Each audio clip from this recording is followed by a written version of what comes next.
Balikan na po natin si Pag-asa Senior Weather Specialist Rosalie Pagulayan. Magandang gabi po sa inyo.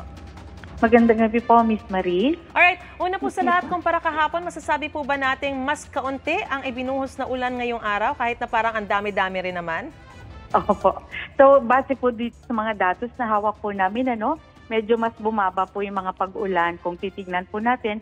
Pero meron po mga areas that have recorded also mga malalakas din po ng pag-ulan from the past 6 and 12 hours po. Kumusta po ang monitoring po ninyo sa mga dam? Mayroon po bang mga umaapaw o nagpapakawala ng tubig? Yes, meron pa po. Sa ngayon po, bukas po ang isang gate ng Ipo Dam, pero maliit lamang po ang bukas nito, 0.3 meters.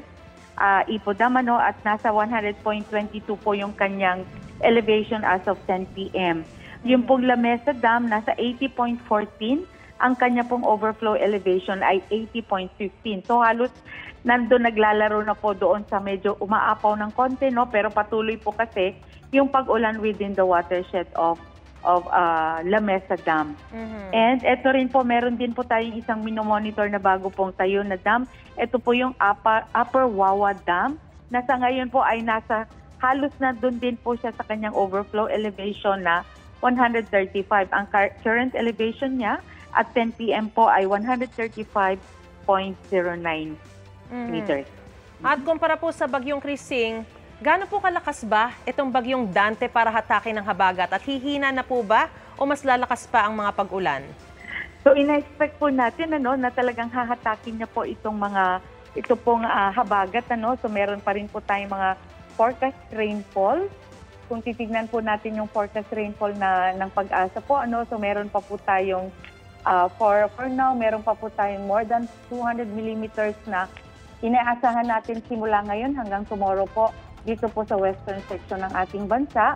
Maging meron din po mga 100 to 200 millimeters dito po sa Pangasinan, Benguet, Tarlac, Pampanga, Bulacan, Laguna, and Rizal. And meron din po mga inaasahan din po tayo na nasa 50 to 100 millimeters dito naman po sa Region 1 and dito po sa portion po ng 4B, 4A, Region 5 and Visayas Region. Alright, kaya patuloy po tayong dapat maging alerto, mag-iingat at makinig sa mga otoridad. Opo. Maraming salamat po. If I may add, ma'am, Go ahead, ma'am. po yung atin pong mga flood advisory. Meron po tayong general flood advisory. So kung titignan po yung Pag-asa website, meron pong mga icons doon na icons po ng pagbaha. If you click that, nandyan po naka-highlight po yung mga ilog na pwede pong maapektuhan itong mga pag-ulan. Alright, sige. Babantayan po natin yan. Maraming salamat po. Pag-asa Senior Weather Specialist Rosalie Pagulayan. Magandang gabi po.